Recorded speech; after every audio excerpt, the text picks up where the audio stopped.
our next speaker, Assistant Secretary Amuerfina Reyes. So the Department of Labor and Employment has a core mandate to promote gainful employment opportunities, develop human resources, protect workers and promote their welfare, and maintain industrial peace. And to operationalize this core mandate and to address also the evolving needs of our workforce, and at the same time promote inclusive economic growth and social protection for our workers, the DOLE formulated the Labor and Employment Plan covering the period 2023 to 2028, which is also aligned with the Philippine Development Plan.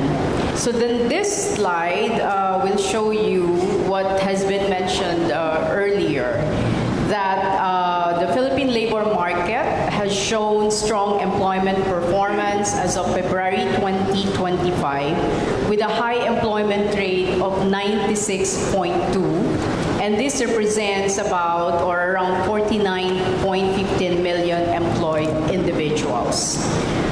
But of course, there are challenges that remain with an employment rate at 3.8%.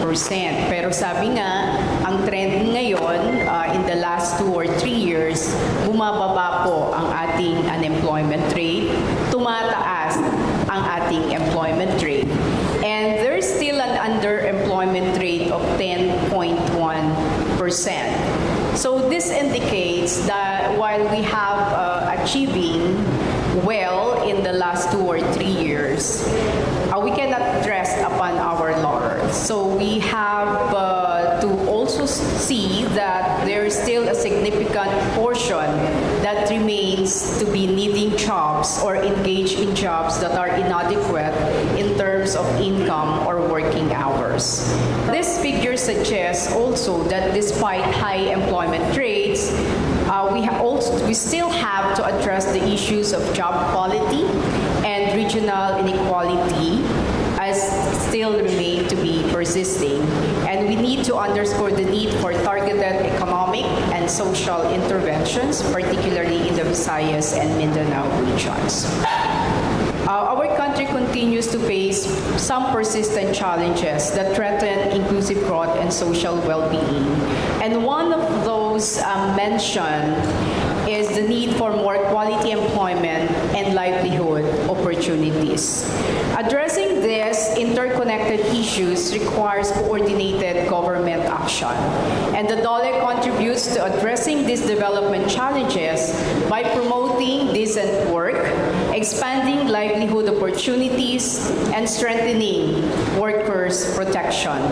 And through job creation, upskilling programs, and social welfare initiatives, the DOLE improves access to employment and basic services for our people. And some of the things that we have been doing in partnership with other government agencies is preparing the workforce for the future of work and also to enhance their employability. And on November 7, 2024, our President has signed the Enterprise-Based Education and Training Framework Act. And it is also good to know that we are currently developing the Tatak Pinoy Strategy Map, or the roadmap, being spearheaded by our DTI. And in addition to that, there is also the passage of, we also support the Lifelong Learning Development Bill. And the next slide will show you some strategic pillars of skills development. We have, for one, the Philippine Qualifications Framework.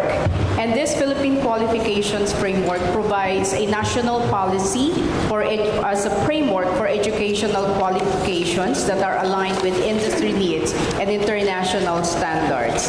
And this is complemented by the Philippine Skills Framework, which provides more detailed sector-specific skills map that identify current and emerging competencies required in key industries.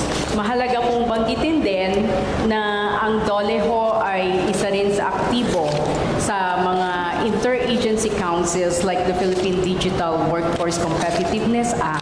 And of course, our TESDA has been providing upskilling, retooling, and training for our workers.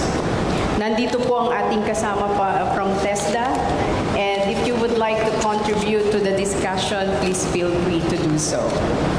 At ang department din po is working very closely with our government agencies through platforms like Philippine Skills Framework to address job skills mismatch. Sinasabi po na marami po tayong mga available jobs. The problem is we do not have the needed competencies, the skills, the learnings that will require them, or that will make them also adaptable and will make them work also, particularly meet the requirements of various industries in the country. So ang kailangan po natin ay ihanda yung ating mga manggagawa, not only for the current needs, but also for the future needs of our industries and to make them more competitive. Everything that we do is about laying the ground to enable them to work, be competent, and also succeed in whatever fields that they're going to choose. So these are some of the things that are also lined up for them, and we have been doing this to help reduce poverty and unlock the full potential of Filipino workforce. Kasama din ho sa framework na yan yung job opportunities in different sectors, career paths, job roles and occupations, key skills and competence needed for job, and also additional skills that support job success. And the next slide will show you some of the social protection programs. Of course, very popular as part of our interventions is the Tulong Panghanap Buhay sa Ating Disadvantaged Workers Program, or TUPAD, which provides short-term wage employment opportunities to disadvantaged workers for a period of 10 to 90 days. And in 2024 po, there were more than 4.7 million beneficiaries provided with salaries for TUPAD projects undertaken amounting to more than 2.4 billion. Or 24 billion rather. And then this package assistance includes salaries equivalent to the prevailing minimum wage in the region, orientation on basic safety and health, emergency first aid, provision of personal protective equipment, and linkage to active labor market. Ang target po natin, itong ating mga TUPAD beneficiaries will graduate from being TUPAD beneficiaries, that they too can access employment opportunities and later on also become regular employees, workers with regular salaries and more sustainable jobs.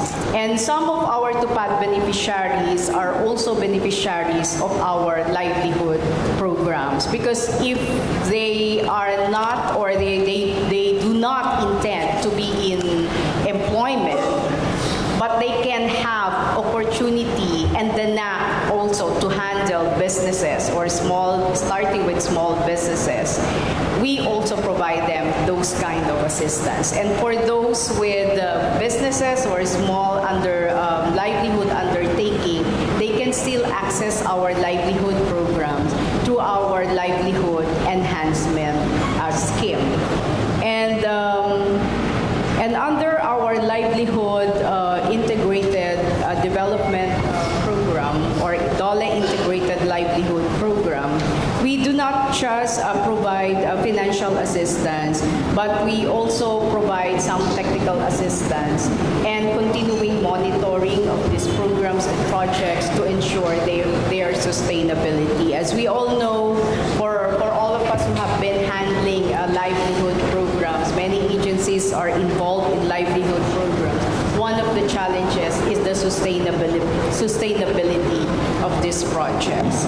So this livelihood program is also available to our disadvantaged workers and to those who are ready to undertake some